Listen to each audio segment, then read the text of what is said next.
வணக்கம். இது அதிர்வின் இன்றைய பிரதான செய்திகள். முதலில் தலைப்புச் செய்திகள். புதிய சாட்சியங்கள் கிடைக்கப்பெற்றதால் மகிந்தவின் முன்னாள் செயலாளரிடம் விசாரணை, வாக்குமூலம் பதிவு செய்யவுள்ள சிஐடி.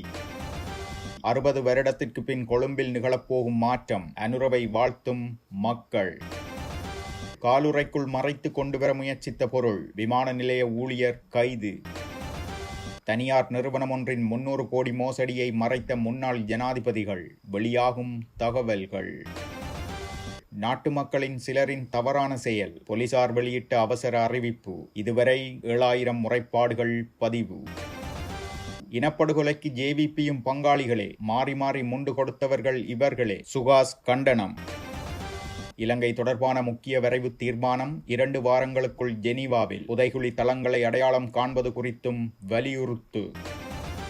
ஜனாதிபதி அனுரவின் அடுத்த வெளிநாட்டு பயணம், காரணம் என்ன? செய்திகளை உடனுக்குடன் அறிந்து கொள்ள அதிர்வு சேனலை லைக் மற்றும் சப்ஸ்கிரைப் செய்து கொள்ளுங்கள். இனி தொடர்பென விரிவான செய்திகள். முன்னாள் ஜனாதிபதி மஹிந்த ராஜபக்ச ஜனாதிபதியாக பதவி வகித்த காலத்தில் அவரது செயலாளராக கடமையாற்றிய லலித் வீரதுங்கவிடம் குற்றப்புலனாய்வு அதிகாரிகள் விசாரணை நடத்த உள்ளனர். லலித் வீரதுங்கவிடம் வாக்குமூலம் ஒன்றை பதிவு செய்து கொள்ள உள்ளதாக குற்றப்புலனாய்வு திணைக்களம் தெரிவித்துள்ளது. தீர்வையற்ற அடிப்படையில் விளையாட்டுத்துறை அமைச்சிற்காக இறக்குமதி செய்யப்பட்ட பேருந்து ஒன்று கால்டன் முன்பள்ளிக்கு வழங்கப்பட்டமை தொடர்பில் எழுந்துள்ள குற்றச்சாட்டு அடிப்படையில் இந்த வாக்குமூலம் பெற்றுக் கொள்ளப்பட உள்ளது. இந்த குற்றச்சாட்டு தொடர்பில் குற்றப்புலனாய்வு திணைக்களம் விசாரணைகளை ஆரம்பித்துள்ளதாகவும், குறித்த காலத்தில் ஜனாதிபதி செயலகத்தில் மேலதிக செயலாளராக கடமையாற்றிய ஒருவரிடமும் வாக்குமூலம் பெற்றுக் கொள்ளப்பட உள்ளதாக தெரிவிக்கப்படுகிறது. இதேவேளை சிறிலியே திட்டம் தொடர்பிலும் விசாரணைகள் முன்னெடுக்கப்பட்டு வருவதாகவும், இந்த பேருந்து குறித்த விசாரணையும் சிறிலியே திட்டம் தொடர்பான விசாரணைகளில் ஒரு பகுதி எனவும் தெரிவிக்கப்படுகிறது. சிறிலியே என்ற திட்டம் முன்னாள் ஜனாதிபதி மஹிந்த ராஜபக்சவின் பாரியார் சிரந்தி ராஜபக்ச தொடர்புபட்டிருப்பதாக கடந்த காலங்களில் குற்றச்சாட்டுகள் சுமத்தப்பட்டிருந்தன. அந்த வகையில் குறித்த கணக்கு தொடர்பில் 7 முறைப்பாடுகள் செய்யப்பட்டுள்ளதாகவும் தெரிவிக்கப்படுகிறது. இந்த குற்றச்சாட்டுகள் தொடர்பில் மாளிகாகந்தை நீதவான் நீதிமன்றில் முறைப்பாடு செய்யப்பட்டிருந்தது. இந்த முறைப்பாடுகள் தொடர்பில் சட்டமா அதிபர் திணைக்களத்திடம் ஆலோசனை பெற்றுக் கொள்ளுமாறு நீதிமன்றம் குற்றப்புலனாய்வு திணைக்களத்திற்கு அறிவுறுத்தல் வழங்கியுள்ள நிலையில் இந்த 7 குற்றச்சாட்டுகளில் 6 குற்றச்சாட்டுகள் தொடர்பில் குற்றவியல் சட்டத்தின் கீழ் குற்றப்பத்திரிகை தாக்கல் செய்வதற்கு போதிய அளவு சாட்சியங்கள் கிடையாது என சட்டமா அதிபர் திணைக்களம் நீதிமன்றில் அறிவித்திருந்தது. இதன்படி குறித்த வழக்கு தொடரும் நடவடிக்கை கைவிடப்பட்டிருந்தது. எவ்வாறெனினும் பேருந்து கொள்வனவு மற்றும் விநியோகம் தொடர்பில் புதிய சாட்சியங்கள் கிடைக்கப்பெற்றதால் இந்த விசாரணைகள் மீள ஆரம்பிக்கப்பட்டுள்ளதாக தெரிவிக்கப்படுகிறது.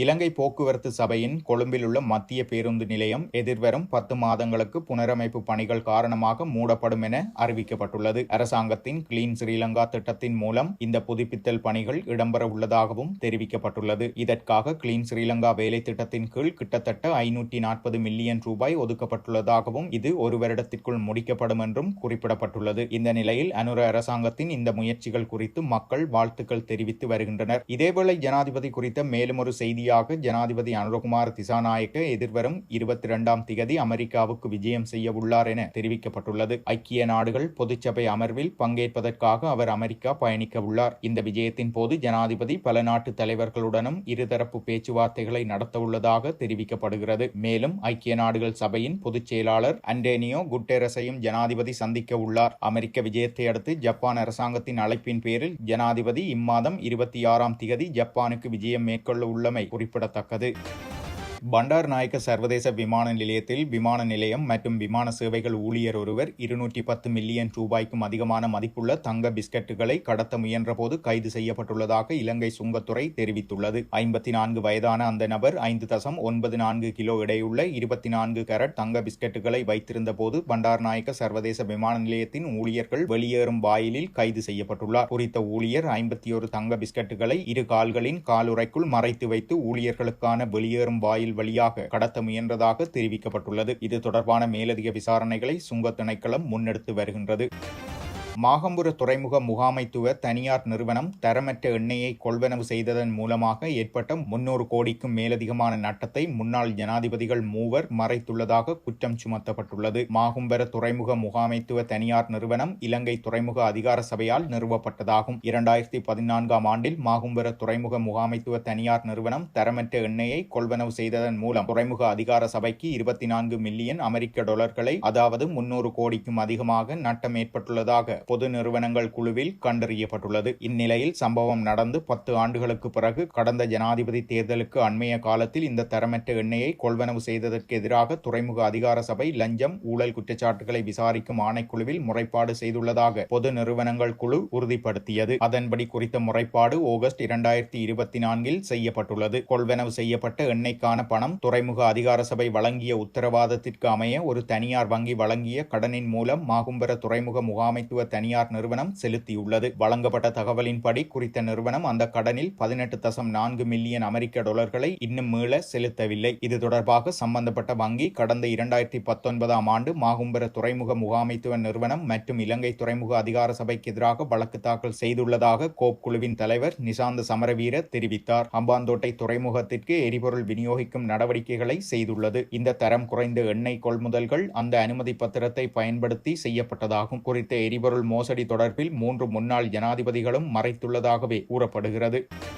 போலீசார் தொடர்பிலான முறைப்பாடுகளை தெரிவிக்க அறிமுகப்படுத்தப்பட்ட வாட்ஸ்அப் இலக்கத்தை வேறு தேவைகளுக்காக பயன்படுத்த வேண்டாம் என பொதுமக்களுக்கு அறிவிக்கப்பட்டுள்ளது. இலங்கை போலீசார் பொதுமக்களுக்கு இந்த அறிவிப்பை வெளியிட்டுள்ளனர். போலீசார் தொடர்பிலான முறைப்பாடுகளை உடனடியாக தெரிவிக்க போலீஸ் மா அதிபர் பிரியந்த வீரசூரிய 071 85 98 888 எனும் வாட்ஸ்அப் எண்ணை அறிமுகப்படுத்தினார். போலீசார் தொடர்பிலான முறைப்பாடுகளை பதிவு செய்யும் நோக்கத்துடன் அறிமுகப்படுத்தப்பட்ட குறித்த வாட்ஸ்அப் இலக்கத்திற்கு இதுவரை 7000 முறைப்பாடுகள் பதிவு செய்யப்பட்டுள்ளதாகவும் தெரிவிக்கப்பட்டுள்ளது. குறித்த முறைப்பாடுகளுக்கு உடனடி தீர்வுகளை வழங்க நடவடிக்கை எடுக்கப்பட்டுள்ளதாகவும் கூறப்படுகிறது. இருப்பினும் குறித்த எண்ணிலிருந்து பெறப்பட்ட சில முறைப்பாடுகள் போலீசாருடன் தொடர்பானவை அல்ல என தெரிவிக்கப்பட்டுள்ளது. எனவே போலீசார் தொடர்பிலான முறைப்பாடுகளை மட்டும் குறித்த வாட்ஸ்அப் எண்ணில் பதிவிடுமாறு போலீசார் பொதுமக்களை கேட்டுக் கொண்டுள்ளனர். இலங்கையில் எவ்விதமான போர்க்குற்றங்களும் இடம்பெறவில்லை என்று பிரதி அமைச்சர் கூறிய விடயத்தை மிகவும் வன்மையாக கண்டிப்பதாக தமிழ் தேசிய மக்கள் முன்னணி பேச்சாளரும் சிரேஷ்ட சட்டத்தரணியுமான கனகரத்னம் சுஹாஸ் தெரிவித்துள்ளார். இலங்கையில் எந்தவித போர்க்குற்றங்களும் இடம்பெறவில்லை, போரின் போது நிகழக்கூடாத சில விடயங்கள் நடந்திருக்கலாம் என பிரதி பாதுகாப்பு அமைச்சர் அருண ஜெயசேகர ஊடகம் ஒன்றிற்கு வழங்கிய செவ்வியில் தெரிவித்திருந்தார். அதற்கு பதிலளிக்கும் போதே சுஹாஸ் இவ்வாறு கூறியுள்ளார். இனப்படுகொலையினுடைய பங்காளிகள் ஸ்ரீலங்கா சுதந்திர கட்சியும் ஐக்கிய தேசிய கட்சியும் மாத்திரம் கிடையாது.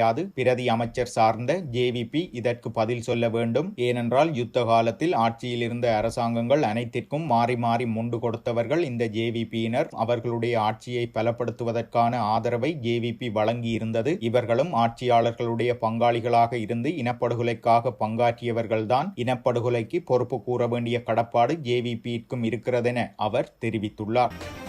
இலங்கை அடுத்த 2 ஆண்டுகளுக்கு ஐக்கிய நாடுகள் மனித உரிமைகள் உயர்ஸ்தானிகர் அலுவலகத்தின் மேற்பார்வையின் கீழ் இருக்கும் வகையில் வரைவு தீர்மானம் சமர்ப்பிக்கப்பட உள்ளது. இதன்படி மனித உரிமைகள் பேரவையின் அதிகாரத்தை நீடிக்கும் வரைவு தீர்மானம் அடுத்த 2 வாரங்களுக்குள் ஜெனீவாவில் உள்ள ஐக்கிய நாடுகள் மனித உரிமைகள் பேரவையில் நிறைவேற்றப்பட உள்ளதாக தகவல்கள் வெளியாகியுள்ளன. இந்த நிலையில் இலங்கையின் நல்லிணக்கம், பொறுப்புக்கூறல் மற்றும் மனித உரிமைகள் குறித்த முன்னேற்றம் தொடர்பில் அடுத்த விரிவான அறிக்கை 2027 ஆண்டு செப்டம்பரில் முன்வைக்கப்பட உள்ளதாக தெரிவிக்கப்பட்டுள்ளது.